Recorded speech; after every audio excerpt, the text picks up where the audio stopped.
இயேசுவிலே மிகவும் பிரியமான பிள்ளைகளே, ஆண்டவருக்கு ஒரு தேடல் இருக்கிறது. நீ நிறைய என்கிட்ட கேட்குற, நான் உங்ககிட்ட ஏதாவது கேட்டா தருவியா அப்படின்னு ஆண்டவர் ஏதாவது கேட்டா நம்மால தர முடியுமா? எவ்வளவோ கேட்கலாம், ஆனால் ஒன்று கேட்கிறார், என் சகோதரனாய் இரு, என் தாயாயிரு, என் நண்பனாயிரு, என் பிள்ளைகளாயிரு. இது மட்டும்தான் ஆண்டவர் கேட்கிறார். இன்னைக்கு வேற எதுவுமே கேட்குற. நம்ம நிறைய விஷயங்கள் கேட்குறோம் ஆண்டவர்கிட்ட, பட் ஆண்டவர் ஒன்று தான் கேட்குறாரு, என் கூடவே இரு, என் நண்பனாயிரு, என் சகோதரனாயிரு, என் உறவாயிரு, என்னை விட்டு போயிடாத அப்படின்றார். நான் ஆண்டவரோடு என்னவாக இருக்கிறேன்? வெறும் என்னுடைய வரங்களை கேட்கிற ஒரு மனிதனாக இருக்கிறேனா, இல்லை அவரோடு ஒட்டி உறவாடுகிற மகளாக, மகனாக, உறவாக, நண்பனாக, தோழியாக, தோழனாக எப்படி இருக்கிற அப்படின்றத மட்டும் யோசிக்க முன்பாக அலைப்பாயும் நெஞ்சத்தை ஒருமுகப்படுத்த கண்களை மூடுவோம்.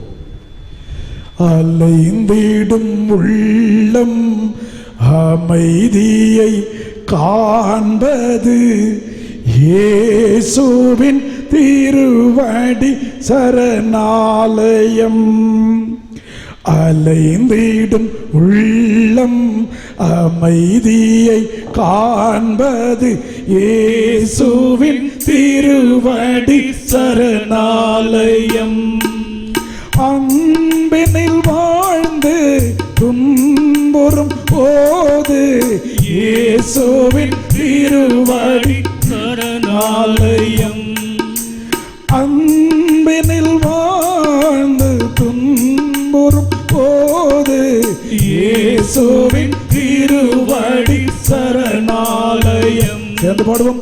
சரணாலயம், சரணாலயம், இயேசுவின் திருவடி சரணாலயம், இயேசுவின் திருவடி சரணாலயம்.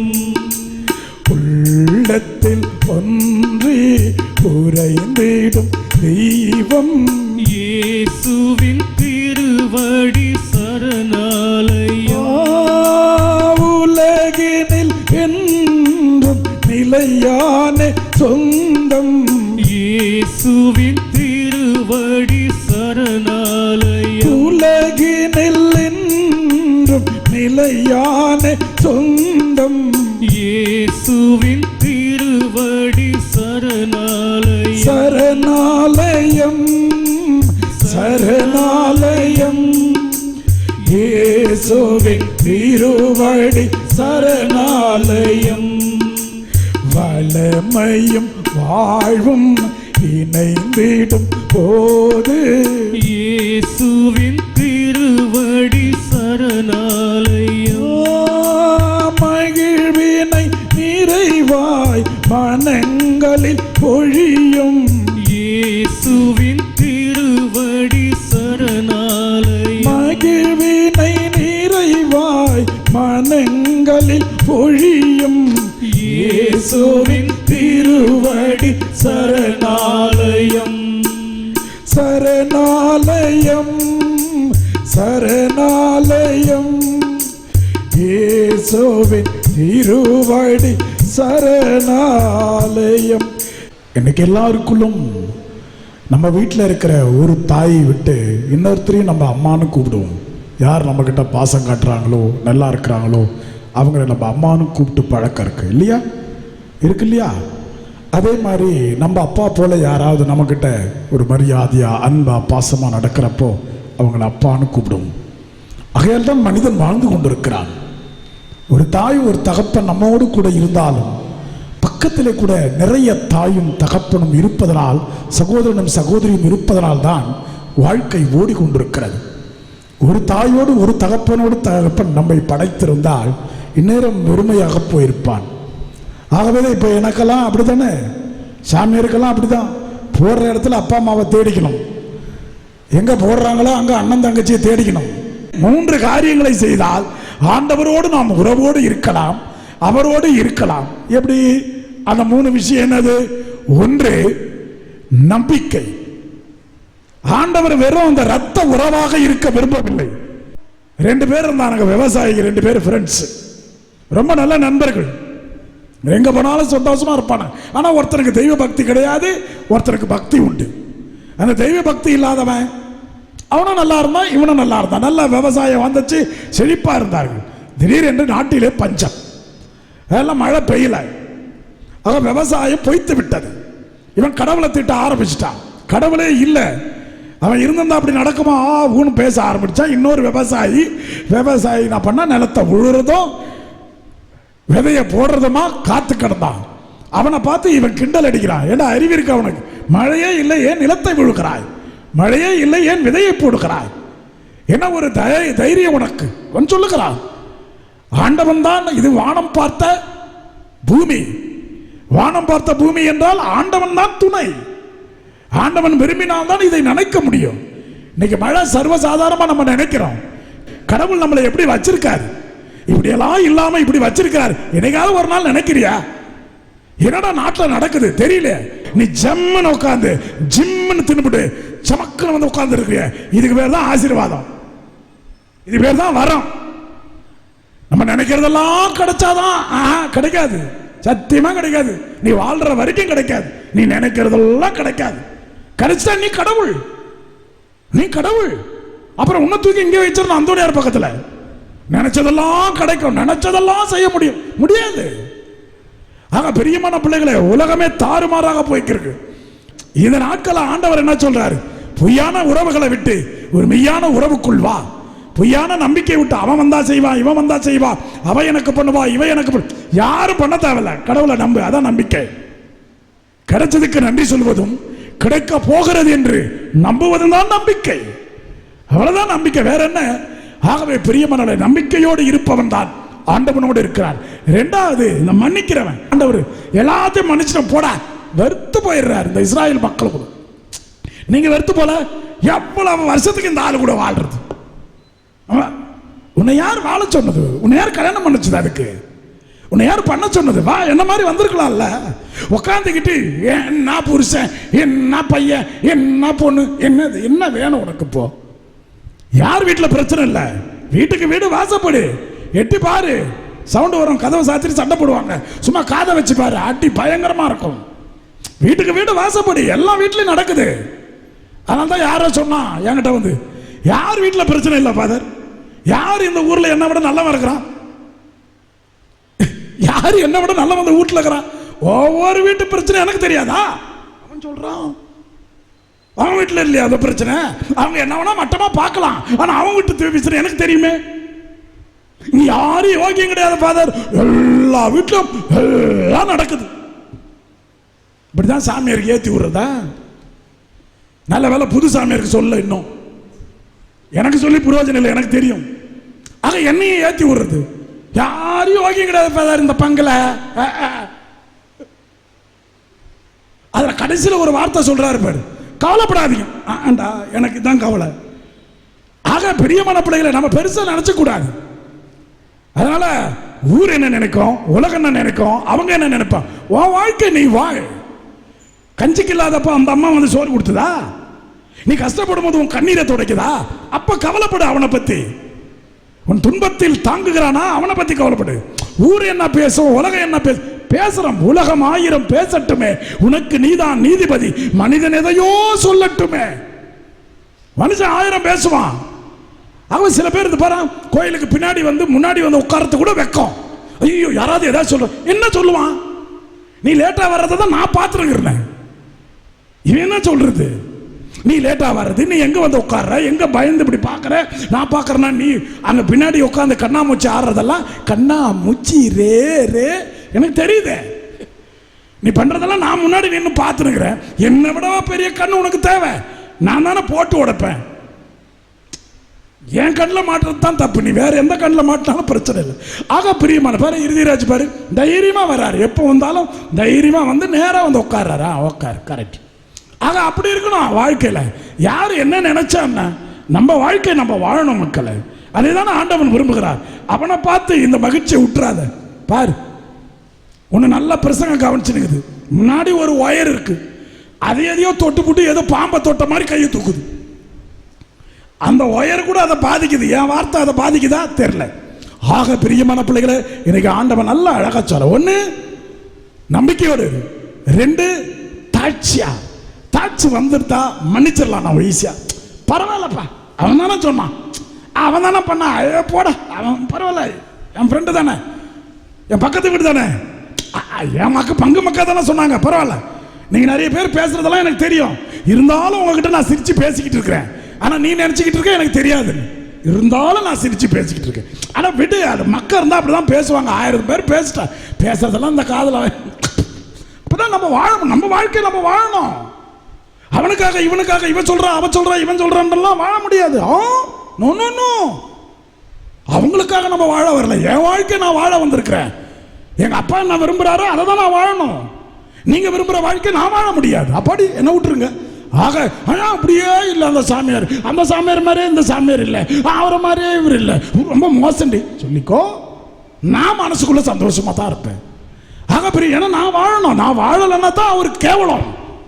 நீ வாழ்க்கை வாழலைன்னா அவர் கேவலம், வருத்தப்படுவார். இவனெல்லாம் மனுஷனாடா, இவனை ஊர் உலகத்துல உயிரோட வச்சிருக்கிறது தப்புன்னு. எவன் என்ன சொன்னா என்ன, உன் வாழ்க்கை நீ வாழ். அதுக்குதான் ஆண்டவர் அழைச்சிருக்கார். அவன் என்ன நினைப்பா, இவன் என்ன நினைப்பா, முடியாது. இங்க பாரு, ஒரு பேருந்துல ஒரு ஆள் ஓட்டிட்டு போறாரு, ஆக்சிடென்ட் ஆகுது, புருஷன் செத்து போயிட்டான். எதிர்க்க வந்த கார்ல ஒரு பையன் செத்து போயிட்டான். ஆக இந்த கார்ல வந்து மோதனங்க பேர தான் தப்பு. எல்லாரும் இந்த பொம்பளை கிட்ட சொல்றாங்க, அம்மா உன் புருஷன் செத்தது காரணம் அந்த கார் ஓட்டினவனும் அவங்க பசங்களும் அவங்க வீட்டுக்காரங்க, நீ போய் கேஸ் போடு, அவங்களை எப்படியா தண்டனை வாங்கி கொடு. அப்ப சொல்லுகிறாய், நானும் இழந்திருக்கிறேன், என்னுடைய கணவனை இழந்திருக்கு, அவ வீட்டிலையும் இழப்பு இருக்கிறது, அவளும் இழந்திருக்கிறாள். யார் மேல யார் கேஸ் போடுறது? பரவாயில்ல இருக்கட்டும், அவளும் இழந்திருக்கிறாள், அவளுக்கும் வருத்தம் உண்டு, நானும் இழந்திருக்கிறேன், எனக்கும் வருத்தம் உண்டு. இதற்கு பேர் தான் மன்னிப்பு. பிரியமானவர்களே, இது பேர் தான் மன்னிப்பு. நம்ம ஒரு சில பேரை மன்னிக்காம இருக்கும்போது அவங்க மனசு எவ்வளவு கஷ்டப்படும், நம்மளை யாராவது மன்னிக்காத போது நம்ம மனசு எவ்வளவு கஷ்டப்படும். இப்படி ஒருவருடைய உணர்வுகளை தன் உணர்வாக ஏற்றுக்கொள்கிற பொழுதுதான் மன்னிப்பு தானாக பிறக்கும். மன்னிப்பு பிறந்தாலே உனக்கு இரக்க குணம் இருக்கிறது என்று அர்த்தம். அவங்க மேல மனம் இறங்குகிறார். எப்பெல்லாம் நீ மனம் இறங்குகிறாயோ, மனம் இறங்கி வருக. ஏன்னா மனிதன் என்பவன் மனதால் நடப்பவன், ஆகவேதான் அவனுக்கு மனிதன் என்று பெயர். ஏன் மனுஷன் பேர் வந்துச்சு? மனம் சொல்வதை கேட்டு நடக்கிறதுனால் அவன் மனிதன். கால்நடை என்று ஏன் பேர் வருகிறது? அது காலால் நடப்பதனால் அது கால்நடை. மென்மையானதெல்லாம் சமூகத்தில் இருக்கிறது, வன்மையானதெல்லாம் காட்டில் இருக்கிறது. காட்டில் இருப்பதற்கு பேர் விலங்குகள், இங்க இருக்கிறதுக்கு பேர் பிராணிகள். இதெல்லாம் நல்லா யோசித்து பாருங்க. இங்க இருக்கிறதெல்லாம் பூனை, நாய், எலி, இதெல்லாம் சின்ன பிராணிகள், செல்ல பிராணிகள். ஆனா காட்டில் இருக்கிறத கூட்டுக்கிட்டியா, அப்ப நான் ஒரு செங்கத்தை வளர்க்க போறேன்டி, ஒரு புளியை வளர்க்க போறேன். ஏற்கனவே வளர்த்துன்னு தானே இருக்கிற வீட்டில். நைட்டில் தூங்கும் போது பாரு, ஒரு புலி உரும்புல உங்க வீட்டுக்காரு. உங்க வீட்டில் திருட்டு நடக்காத காரணம் உங்க வீட்டுக்காருடைய சவுண்டு. மறந்துடாத, அந்த கொரட்டையை பார்த்து வெறுத்துறாத வீட்டுக்கார. அந்த சவுண்ட் இருக்கணும். ஒரு அம்மா சொல்லுச்சு, எங்க வீட்டுக்காரர் சவுண்டு பார்ட்டி ஃபாதர். நான் நினைச்சேன் ரொம்ப வசதியானவர் போல இருக்குது. அப்புறமா தான் சொல்லுது, கொரட்டை நல்லா விடு. ஆக பிரியமான பிள்ளைகளை, எதிலுமே ஒரு இன்பம் காண வேண்டும். ஆனா அப்படி கொரட்டையோடு இருக்கிற அந்த கணவரோடு வாழ்கிற பிள்ளைகள், அந்த கணவன் இல்லாத போது வாழ்ற போது தூக்கமே வராது. ஐயோ அந்த சவுண்டுக்கு என்ன பண்றது? ஆகவே இப்பவே உயிரோடு இருக்கும்போது ரெக்கார்ட் பண்ணி வச்சுக்கோ, போன பிறகு போட்டுரு, தூங்கு. ஆக பிரியமான எல்லாத்தையும் ஒரு மகிழ்ச்சியா பார்க்கணும், எல்லாத்தையும் ஒரு இன்பம் காணணும். முதல்ல வெறுத்தாலும் அதன் பிறகு அதுக்கு பழகிக்கணும். அப்பதான் வாழ்க்கை சந்தோஷமாக இருக்கும். நீ உன் வாழ்க்கையை வாழவில்லை என்றால் இந்த உலகத்தில் கவலைப்பட போவது கடவுளை தவிர வேறு யாருமே கிடையாது. நீ உன் வாழ்க்கையை வாழ அழைக்கப்பட்டிருக்கிறாய். அதனாலதான் ஆண்டவர் சொன்னார், வா என் கூட உறவோடு வா. மகிழ்ச்சி இருந்தால், மன்னிப்பு இருந்தால், நம்பிக்கை இருந்தால், தாட்சி இருந்தால். என் தங்கா எங்க அம்மா அப்படிதான் இருந்தாங்க, ஆகவேதான் அவள் என் தாய். என் சகோதரர்கள் அப்படி இருக்கிறார்கள், எனவேதான் அவர்கள் என் சகோதரர்கள். ஏன் நீ ஏன் சகோதரன் ஆகக்கூடாது? நீ ஏன் என் தாயா மாறக்கூடாது? நீ ஏன் என் தம்பியா மாறக்கூடாது? நீ இயேசுவை என்னமான்னு கூப்பிடுவ? இயேசுவை எப்படி கூப்பிடுவ? இயேசுவை எப்படி கூப்பிடுவ? இட்லியேன்னு கூப்பிட மாட்டல்ல, ஏசப்பா அப்பா உனக்கு அப்பா மேல பாசம் அதிகமா? கரெக்ட். இதான் நமக்கு யார் மேல அதிகமா பாசம் இருக்கோ அந்த பாசத்தை வைத்து தான் இயேசுவை அழைப்போம். சில பேர் அம்மான்னு கூப்பிடுவான், சில பேர் நண்பனேன்னு கூப்பிடுவான், சில பேர் காதலியே என்று கூப்பிடுவான், சில பேர் காதலனே என்று கூப்பிடுவான். எங்க பாருங்க, பழைய ஏற்பாட்டு வாசகத்தை வாசிங்க நீங்க. என் காதலன் வருகிறார், திராட்சை தோட்டத்து கனிகளை கையில் ஏந்தி கொண்டு என் காதலன். கடவுளை அப்படி பார்த்தாங்க கற்பனையில். ஏதாவது ஒரு விசித்திரமா பாரு கடவுளை. ஏசப்பா கடவுளே, ஏசப்பா கடவுள். இன்னும் கொஞ்சம் உள்ள போ டீப்பா. அண்ணனா, தம்பியா, நண்பனா பார்க்கணும், பங்காளியா பார்க்கணும். ஏசுநாதர், ஏசுநாதர்லாம் என் ஃப்ரெண்டு. இப்போ நாங்கெல்லாம் நண்பர்கள். என்ன தோஸ்த் எப்படி இருக்க அப்படின்னு காலையில் போய் உட்காந்துக்கிட்டு கோயிலில், என்ன தோஸ்த் எப்படி இருக்க, நல்லா இருக்கியா, மார்னிங்ப்பா, நல்லா இருக்கிறப்பா, நீ நல்லா இருக்கல, ஓகே, நைட் நீ தூங்குனியான்னு நான் கேட்டுன்னு இருப்பேன் ஏசுநாதரை. அந்த மாதிரி அந்நியோன்யமா பழகும் போது உறவு ஏற்பட்டாலே உயிர் வாழ முடியும். இந்த இயேசுவோடு இந்த உறவு ஏற்படவில்லை என்றால் உயிர் வாழ்ந்த பிரயோஜனம் இல்லை. ஒரு அர்த்தமில்லாத வாழ்க்கையா தோணும், வெறுமனே இருக்கும். அப்படி ஒரு வாழ்க்கையை வாழணும்னு ஆசையும் கிடையாது, வெறுத்துருவீங்க. நீங்க வாழ்க்கையை வெறுக்கிறதுக்கு காரணம் என்ன யோசித்து பாருங்க. மற்றவனுக்கு நண்பனா இருக்க ஆசைப்படுறீங்க, ஏன் இயேசுநாதருக்கு? மற்றவனுக்கு சகோதரியா இருக்க ஆசைப்படுறீங்க, இங்கே இயேசுநாதர் கேட்கிறாரு. அவருடைய தேவையா தான், என் நண்பனா இருப்பாயா, என் சகோதரியா இருப்பாயா, என் தாயா இருப்பாயா? ரெண்டு கை எடுத்து நெஞ்சில வச்சுக்கிட்டு கொஞ்ச நேரம் எனக்கும் ஆண்டவருக்குள்ள உறவு என்ன? இந்த மாதிரியான ஒரு உறவை ஆண்டவர், அவருக்கும் உன்னுடைய கம்பெனி தேவைப்படுது, உன்னுடைய உறவு அவருக்கும் தேவைப்படுது. உனக்கு எவ்வளவு தேவைப்படுதோ மனிதனும் கடவுளுமாக இருக்கிற இயேசு இதை விரும்புகிறார். நீ அவரோடு நல்லா பழகணும், பேசணும், அவரை தேடி வரணும், அவர்கிட்ட வந்து உன் கதையை சொல்லணும், உன்னுடைய வேதனையை சொல்லணும். எனக்கு யாரும் இல்லை, என்னுடைய வேதனையை, என்னுடைய பிரச்சனையை, என்னுடைய சோகங்களை, கண்ணீரை பகிர்ந்து கொள்ள எனக்கு யாரும் இல்லை அப்படின்னு ஏன் சொல்ற? இதை கூப்பிடுறாரு ஆண்டவர். வா என் நண்பா, வா என் தாயே, வா என் தகப்பனே, வா என் சகோதரா, வா என் தோழியே என்ற ஆண்டவன் இருகரம் விரித்தவராய், இதயத்தை திறந்தவராய் இறைவன் அழைக்கின்றார். இணையும் தாமதமே, சுமை சுமந்து சோர்ந்திருப்போர என்று ஆண்டவர் கூப்பிடுகிறார். நீ மகிழ்ச்சியா இருக்கும்போது அவரை தேடி வரணும் அப்படின்னு அவர் விரும்பல, நீ தேடுவதும் கிடையாது. எனக்காவது ஒரு நாள் வேதனை, வருத்தம், துக்கம், சோர்வு, அசதி, பலவீனம், பொல்லாப்பு, ஏமாற்றம், அசிங்கம், அவமானம் இவை வருகிற பொழுதுதான் மனிதன் கடவுளையே நினைக்கிறான். இந்த மனித உறவுகள் எல்லாம் பொய்யானது என்று தோன்றுகிற பொழுது கடவுளே என்று தேடி வருகிறான். இந்த மனிதர்கள் நல்ல உறவோடு இருந்தால் கடவுளை தேடுவதை மறந்து போகிறான். இது பொய்யான உறவு, இது கொஞ்ச நாள் வரும், அதுக்கப்புறம் வராது. ஏனென்றால் ஒவ்வொருவருக்குள்ளும் ஆயிரம் துன்பங்கள், ஆயிரம் வருத்தங்கள், உடல் வேதனைகள், உபத்திரவங்கள், ஒவ்வொரு நேரத்தில், ஒவ்வொரு காலத்தில், ஒவ்வொரு மூடு. ஒரு நாள் சிரிப்பான், ஒரு நாள் அழுவான், ஒரு நாள் கோபப்படுவான். இது மனிதனுடைய நிலை. பாவம் மனிதன், அவன் என்ன செய்வான்? அப்படிப்பட்டவரை நம்பியே வாழ்வது எவ்வளவு தவறு. இதுதான் ஆண்டவன் சொல்லியிருக்கிறாரு. மனிதரை நம்புகிறவனும் மனித வலிமையை நம்புகிறவனும் சபிக்கப்படுவான் என்று எரேமியாசுக்கு சொன்னார். ஆகையே உன் வலிமையை நம்புற, அவன் வலிமையை நம்புற, இந்த வலிமையை நம்பு. என் கூட வா, என் கூட வா, நான் இருக்கிறேன் உன் கூட, என் கூட இருந்துகிட்டு நீ எல்லாத்தையும் செய்யலாம் அப்படின்றாரு. நீ வா. நீ நம்பும் மனிதர் கைவிடலாம், ஆனால் நான் ஒருபோதும் கைவிட மாட்டேன். என் ஆண்டவர் எவ்வளவோ வார்த்தைகளை சொல்லி அவர்கிட்ட உன்னை கூப்பிட்டுக்கிட்டே இருக்கார். Come back to me with all your heart, with your whole soul, with all your might. வா என்கிட்ட வா, முழு உள்ளத்தோட, முழு ஆன்மாவோட, முழு வலிமையோட வா வா வா வான்னு கூப்பிடுறார் ஆண்டவர்.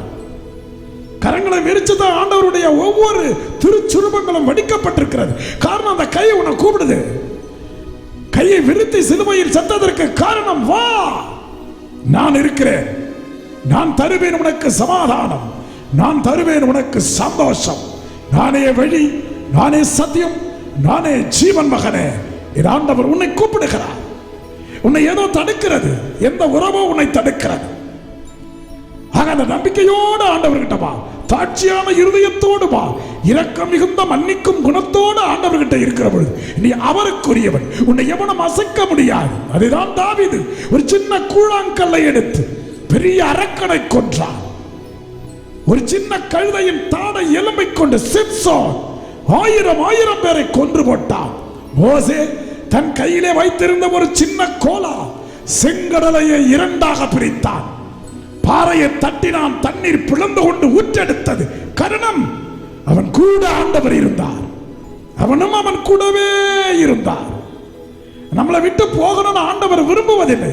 நாம் தான் கொஞ்சம் கொஞ்சமா விலகி போய் கொண்டிருக்கிறேன். பணத்தால், குணத்தால், வேற்றுமையால், வன்மத்தால், பொறாமையால், ஆசையால், சுயநலத்தால் கொஞ்சம் கொஞ்சமா இந்த உலக இன்பங்களோடு கலந்து போவதனால் கடைசியிலே என் கூட யாருமே இல்லையப்பா என்று வேதனைப்படுகிறேன்.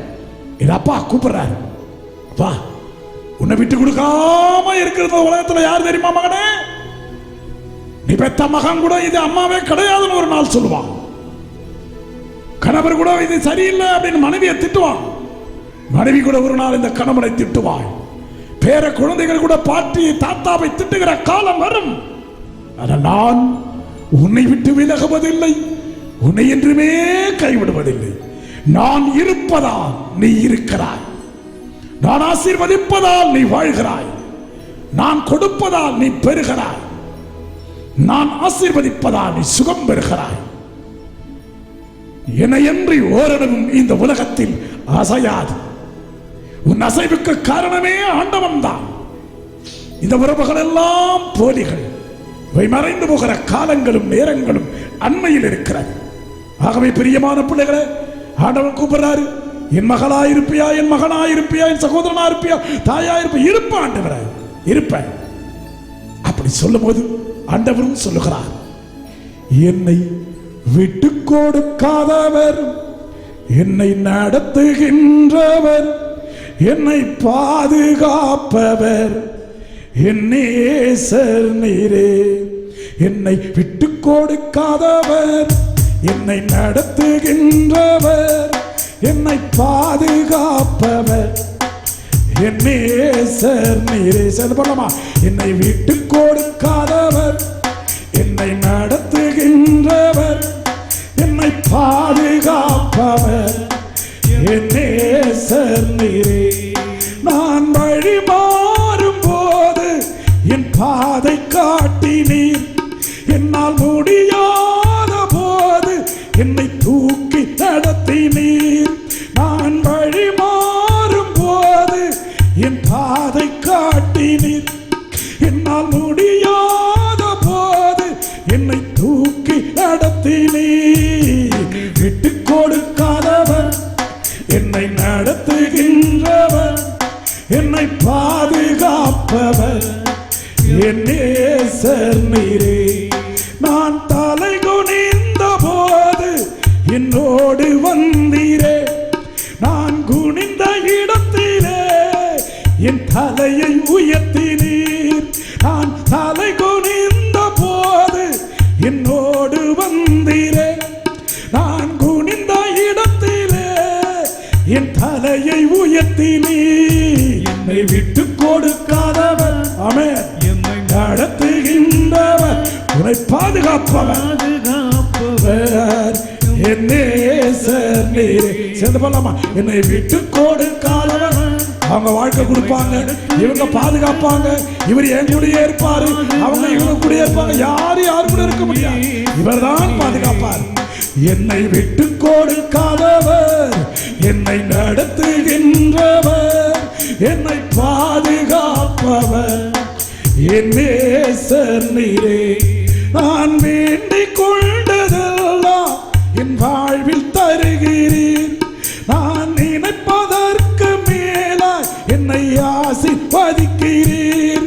நான் வேண்டிக் கொண்டதெல்லாம் என் வாழ்வில் தருகிறீர், நான் நினைப்பதற்கு மேலாய் என்னை ஆசீர்வதிக்கிறீர். என்னை விட்டு கொடுக்காதவர், என்னை நடத்துகின்றவர், என்னை பாதுகாப்பவர் என் நேசர் நீரே. என்னை பாதுகாப்பவர் என் நேசர்